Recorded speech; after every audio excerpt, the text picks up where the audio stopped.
Alhamdulillah, wassalatu wassalamu ala rasulillah Sayyidina wa maulana Muhammad ibn Abdillah wa ala alihi wa sahbihi wa man tabi'ahu wa mawalah. Ashhadu an la ilaha illallah wahdahu la sharika lah wa ashhadu anna sayyidana Muhammadan abduhu wa rasuluhu la nabiyya ba'dah. Allahumma salli ala sayyidina Muhammadin an-nabiyil ummi wa ala alihi wa sahbihi wa barik wa sallim. Qala Allah Ta'ala fil Qur'anil Azim wa huwa asdaqul qailin. A'udzu billahi minasy syaithanir rajim. Ya ayyuhalladzina amanu taqullaha haqqa tuqatih wa la tamutunna illa wa antum muslimun. Wa qala ta'ala fi ayatin ukhra. Ya ayyuhalladzina amanu taqullaha wa qulu qawlan sadida yuslih lakum a'malakum wa yaghfir lakum dhunubakum wa man yuti'illaha wa rasulahu faqad faza fawzan 'azima. Ibadallah, usikum wa nafsi bi taqwallah wa ta'atihi faqad fazal muttaqun. Hadirin jamaah Jumat yang dimuliakan Allah Subhanahu wa ta'ala, seorang anak melihat orang tuanya duduk di atas kursi roda dengan tangan bergetar karena terkena penyakit Parkinson. Air liurnya meleleh karena tidak lagi bisa menelan. Dulu lehernya kokoh, kuat berbicara, tapi sekarang suaranya keluar merintih karena usia yang sudah lanjut. Di saat itulah si anak sadar ternyata ayahku yang dulu jenderal bintang 4 hari ini tidak lagi berdaya. Dia terduduk di atas kursi roda dengan tangan menggeletar, air liur meleleh. Dulu kalau dia berjalan tegap, langkahnya kokoh. Kalau dia bersuara keras, anak-anak buahnya takut, menggeletar mereka menghadapnya. Tapi sekarang dia hanyalah seorang tua yang terduduk di atas kursi roda dengan tangan menggeletar, dengan air liur meleleh. Dia hanyalah seonggok daging yang akan membusuk. Kalau ruh sudah keluar dari jasadnya, dia hanyalah akan menjadi santapan cacing tanah. Foto-foto kenangan di masa muda, tersenyum dia memperhatikannya, tapi matanya pun tidak lagi terang melihat masa lalu itu. Semua tinggal kenangan. Dulu pasangan hidupnya, istrinya, sekarang hanya tinggal memori masa lama. Lalu apa yang akan dia bawa menghadap Allah Subhanahu wa ta'ala? Maka tak lain tak bukan adalah Allazi khalaqal mauta, dia yang menciptakan mati, wal hayata, dia yang menciptakan hidup. Untuk apa dibuatnya ada hidup ada mati? Liyabluwakum ayyukum ahsanu amala, untuk melihat siapa yang paling baik amalnya. Hari ini kita tidak duduk di atas kursi roda. Hari ini kita sedang sehat walafiat. Tapi banyak saudara-saudara kita di luar masjid sana yang dalam keadaan sehat walafiat, lebih sehat dari kita. Kenapa tidak bisa bersama dengan kita hari ini? Karena mereka sedang musafir. Allah membolehkan mereka untuk jamak takhir, untuk solat zuhur. Karena mereka di luar sana sedang sibuk, urusan yang tak mungkin ditinggalkan. Mereka pun dalam keadaan darurat. Tapi ternyata ada yang tidak musafir, tidak sibuk, sehat walafiat. Kenapa mereka tidak ada bersama kita? Ada satu nikmat besar yang dicabut Allah, nikmat istiqamah iman dan Islam. Oleh sebab itu hari ini nikmat besar itu ada dalam diri kita. Kita sehat walafiat, kita tidak musafir, tidak sakit, kita pula dalam keadaan aqil dan baligh, sehat fisik, sehat mental. Tapi yang paling besar di antara nikmat itu adalah takut meninggalkan salat Jumat. Man tarakal jumu'ata thalatha marratin tahawunan, siapa yang meninggalkan salat Jumat 3 kali berturut-turut, tidak ada uzur syar'i karena menyepelekan perintah Allah, taba'allahu ala qalbih, Allah mengunci pintu hatinya, maka hidayah tidak lagi masuk ke dalam telinganya. Inilah azab di atas azab. Karena azab yang pertama kali itu di dalam hati. Khatamallahu ala qulubihim, hati terkunci. Setelah hati terkunci, wa ala sam'ihim, telinga tersumbat. Setelah telinga tersumbat, wa ala absarihim ghishawah, mata tertutup. Kalau sudah telinga tersumbat, nasihat tak bermakna. Kalau sudah mata tertutup, segala yang dilihat tak lagi menjadi iktibar pelajaran. Itu semua berawal dari hati yang terkunci. Salah satu yang menyebabkan hati terkunci, meninggalkan salat Jumat tanpa uzur syar'i. Nikmat besar diberikan Allah. Hari ini kita bisa duduk bersama di dalam rumah Allah. Idza nudiya lis-salati min yaumil jumu'ah, kalau engkau dipanggil melaksanakan salat Jumat, fas'au ila dzikrillah, bersegeralah menyambut panggilan Allah. Wadharul bai', tinggalkan jual beli. Saudara kita yang terbaring di rumah sakit hari ini, sayup-sayup suara azan dari masjid rumah sakit masuk ke telinganya. Dia menonton di televisi acara live salat Jumat, tapi saat itu dia hanya mampu terbujur kaku. Ruhnya masih ada dalam jasad. Anaknya tidak bisa berada di sampingnya karena security tidak mengizinkan keluarga berada di dalam ruang ICU.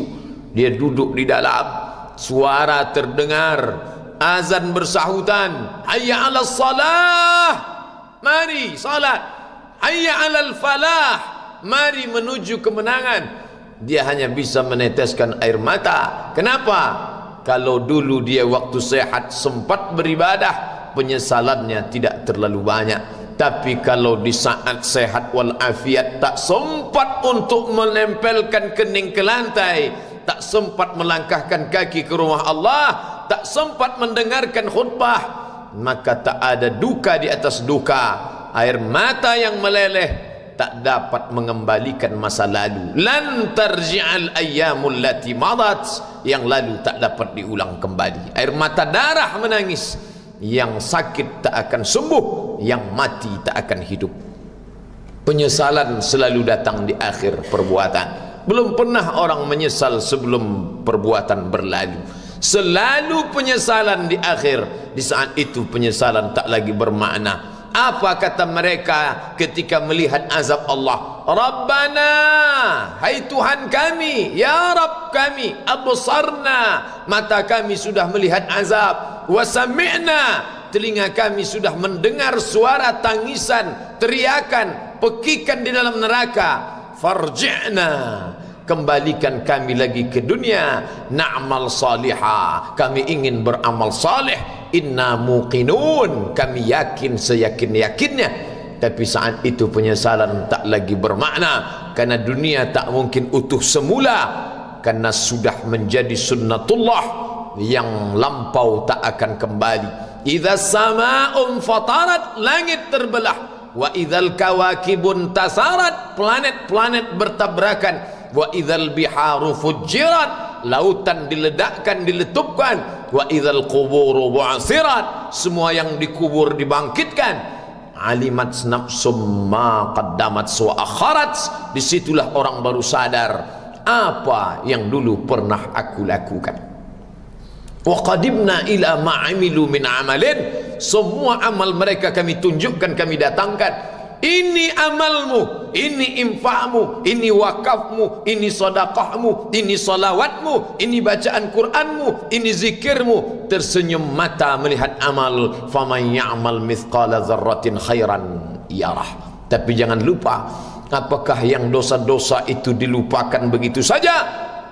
yang buruk pun akan nampak juga. Faman ya'mal mithqala dzarratin syarran, sebesar ujung rambut, sebesar telapak kaki semut yang hitam di atas batu yang hitam, di tengah malam yang kelam, di dalam samudra yang gelap, akan ditampakkan juga pada hari itu. Yauma tublas sarair, segala rahasia ditunjukkan, dan mata akan melihat dengan penglihatan yang nyata. Mulut tidak lagi bisa menjawab. Al-yawma nakhtimu ala afwahihim, hari itu mulut kami kunci, karena mulut itu yang dulu pandai mencari-cari alasan, bersilat lidah, maka hari itu lidah dikunci. Wa tukallimuna aydihim, tangan mereka kami buat bicara. Wa tashhadu arjuluhum, kaki bersaksi. Apa yang akan dibicarakan tangan, apa yang akan dipersaksikan kaki. Bima kanu yaksibun, semua yang pernah dilakukan di masa yang lalu. Berapa atasanmu sanggup memberi gaji sehingga begitu enteng kau tinggalkan solatmu? Apa yang dijanjikan istrimu sehingga begitu enteng kau berikan yang haram, hanya rayuan sesaat, padahal dia pun akan meninggalkanmu sebelum masa tua tiba. Apa yang dijanjikan anak-anakmu? Ayah, kami akan menjagamu di hari tuamu nanti, maka berikan kami yang kami inginkan, belikan kami rumah yang besar, belikan kami kendaraan yang mewah, nanti setelah hari tua kami akan menjagamu, kata mereka. Tapi setelah kita tua, dosa-dosa begitu banyak terkumpul, mereka pun meninggalkan kita di panti jompo yang penuh dengan kesunyian, hening, sepi, suara cucu tak terdengar menangis, karena mereka pun malu mengakui kita sebagai orang tua. Suapkanlah yang haram ke mulut mereka, berikanlah yang batil ke dalam perut mereka, itu hanya akan menjadi azab di dunia sebelum hari kiamat tiba. Ish ma syi'ta, hiduplah sesuka hatimu. Ish ma syi'ta, apa yang mau kau makan, makanlah. Apa yang akan kau bekerjakan, kerjakanlah. Fa innaka mayyit, tapi ingat, kau akan menjadi mayat, kau akan mati. Semua akan diminta pertanggungjawaban di hadapan Allah Subhanahu wa ta'ala. Hari ini orang boleh tertawa, hari ini orang boleh merasa dunia dia yang punya, tapi sampai masanya yang hijau akan berubah menguning, yang kuning akan mati, yang mati akan menjadi debu, yang debu ditiup angin hampa tak bermakna. Lalu apa yang akan dibawa menghadap Allah Subhanahu wa ta'ala? Amal saleh.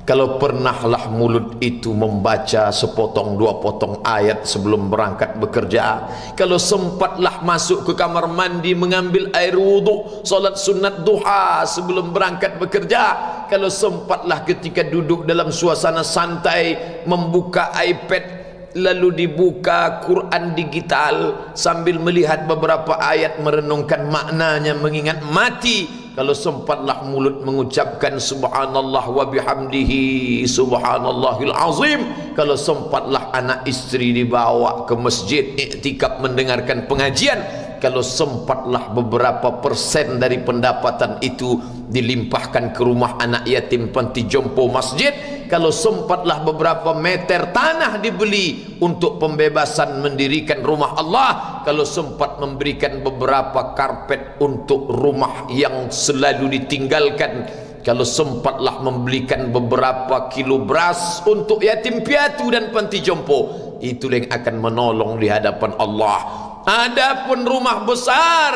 dengan beberapa semen, dengan beberapa busi yang banyak, semua akan menjadi tinggal kenangan. Mereka akan menjual, membagi-baginya. Tanah yang dulu harganya semeter 100.000 sekarang sudah menjadi 5 juta. Mereka akan bagi-bagi itu semua kepada ahli waris. Lalu kita hanya membawa 3 helai kain tipis yang tidak berjahit, dan itu semua menjadi milik orang. Kalau dulu mereka kita didik dengan pendidikan yang baik, di tengah malam mereka bangun menetes air matanya, lalu dia berdoa, Rabbighfirli wa liwalidayya warhamhuma kama rabbayani shaghira, seperti tetesan embun di tengah gurun Sahara yang panas. Kalau sempatlah mereka berdoa, Allahumma ighfir lahu warhamhu wa'afihi wa'fu anhu, maka mengalirlah air yang sejuk ke tenggorokan yang kering. Kalau sempatlah mereka membeli makanan, diundangnya anak yatim, diusapnya kepala, ya Allah, terimalah sedekahku ini untuk almarhum ayahku, almarhumah bundaku. Aku tak dapat membalas budi baik mereka, ya Allah, mereka sudah mendahului aku. Maka akan mengalirlah itu sebagai perlipur lara di tengah alam barzah sementara kiamat tiba. Tapi kalau mereka hanya dididik dengan keduniawian, dididik dengan kemewahan, disumbat mereka dengan materi, tak pernah diingatkan pada mati. Ketika kita mati, mereka pun juga akan mati perasaan ingatannya. Paling celaka lagi, mereka mengingat kita dengan mengantarkan bunga, mereka mengingat kita dengan pakaian hitam, mereka mengingat kita dengan suara musik, mereka mengingat kita dengan memajang foto kita besar-besar di dalam rumah. Dan itu hanya menjadi penghalang rahmat Allah turun, tidak berkesan sedikit pun. Mereka sedang menyangka kalau dinyanyikanlah lagu kesenangan kita, terobat rindu hatinya. Kalau dipajangnya foto kita, dilingkarkannya karangan bunga, puas rindunya. Padahal itu tidak membuat pengaruh apapun kepada kita di alam barzah. Maka sayang, buatlah sayang yang mengingatkan sesudah mati. Kalau rindu, buatlah kerinduan yang membuat dia akan tetap mengalir sebagai satu amal sesudah kematian. Idza matal insan, kalau manusia mati, inqata'a. Dulu rajin membaca Quran, berhenti. Dulu rajin salat tahajud, berhenti. Dulu rajin menghatamkan segala yang baik-baik, berhenti. Tapi ada yang tetap mengalir. Di antara yang mengalir itu adalah sedekatun jariyah. Sempat membelikan beberapa bungkus nasi, nampak orang tua di panti jompo menyuap nasi itu, menggeletar tangan mereka karena usia lanjut, menetes air mata. Kita bukan sedang melihat orang tua, kita bukan sedang melihat orang lain, saat itu kita sedang melihat potret diri kita 30 tahun yang akan datang. Di mana aku 30 tahun akan datang? Surga, kenikmatan yang luar biasa, tapi dia tidak akan dimasuki oleh orang yang biasa-biasa. Solat biasa, baca Quran biasa, zikir biasa, untuk mendapatkan yang luar biasa. Maka itu bukan perimbangan ibadah yang fair. Hanya dengan solat wajib biasa, hanya dengan baca Quran biasa, hanya dengan zikir biasa, hanya dengan sedekah biasa, berharap akan masuk ke dalam surga yang luar biasa, maka sungguh bukan suatu perimbangan perniagaan yang seimbang antara makhluk dengan Khalik Allah Subhanahu wa ta'ala. Khutbah Jumat ini kembali mengingat kita, mengajak merenung bersama. Kita ini mau kemana? Di sini untuk apa? Yang kita bawa menghadap Allah itu apa? Apakah nama, jabatan, kebesaran, harta benda ikut menghadap Allah? Tidak. Dia akan tinggal menjadi puing-puing kenangan. Yang akan dibawa adalah amal saleh. Makanya kita selalu berdoa selesai wudu, Allahumma ja'alni minat tawabin waj'alni minal mutatahhirin. Ditutup dengan waj'alni min ibadikas salihin, karena orang yang saleh lah yang selamat dari kerugian, yang lain rugi. Innal insan, semua manusia lafi khusrin, rugi. Yang kaya rugi, yang punya kuasa rugi, yang ganteng rugi, yang punya anak rugi, yang punya istri rugi. Tapi ada yang beruntung, illallazina amanu, kecuali yang beriman, wa amilus salihati, dan beramal saleh. Itulah orang yang beruntung, karena dia akan hidup dalam kehidupan yang kekal abadi, membawa iman dan amal salehnya. Kalau sampai hari ini masih bersemayam di dalam diri kita, mari kita jaga dan kita berharap kepada Allah husnuzan. Allah menutup usia kita ini dengan husnul khatimah. Ketika itulah malaikat datang memanggil, menyambut, ya ayyatuhan nafsul mutmainnah, wahai jiwa yang tenang, irji'i ila rabbiki, kembalilah engkau kepada Tuhan Rabbmu, radiyatan mardiyah, engkau ridha kepada Allah, Allah pun ridha menerima engkau sebagai hambanya. Fadkhuli fi ibadi, masuklah engkau ke dalam golongan hambaku. Wadkhuli jannati, masuklah engkau ke dalam surgaku. Saat itu ruh keluar dari badan seperti tetesan air di hujung daun yang lembut menetes. Barakallahu li wa lakum fil Qur'anil azim wa nafa'ani wa iyyakum bima fihi minal ayati wa dzikril hakim wa taqabbala minni wa minkum tilawatahu innahu huwal ghafurur rahim. Alhamdulillahi rabbil alamin wassalatu wassalamu ala ashrafil khalqi ajma'in sayyidina wa maulana Muhammadin wa ala alihi wa sahbihi wa man tabi'ahu ila yaumiddin. Ashhadu an la ilaha illallah wahdahu la syarika lah wa ashhadu anna sayyidana Muhammadan abduhu wa rasuluhu la nabiyya ba'dah. Allahumma salli ala sayyidina Muhammad wa ala ali Muhammad kama sallaita ala Ibrahim wa ala ali Ibrahim innaka Hamidum Majid. Allahumma barik ala Muhammad wa ala ali Muhammad kama barakta ala Ibrahim wa ala ali Ibrahim innaka Hamidum Majid. Qala Allah ta'ala fil Qur'anil azim wa huwa asdaqul qailin. A'udzu billahi minasy syaithanir rajim. Bismillahirrahmanir rahim. Wal 'ashr innal insana lafi khusr illa alladhina amanu wa 'amilus salihat wa tawasaw bil haqq wa tawasaw bis sabr. Wa qala ta'ala fi ayatin ukhra inna allaha wa malaikatahu yusalluna 'alan nabi ya ayyuhalladzina amanu sallu 'alaihi wa sallimu taslima.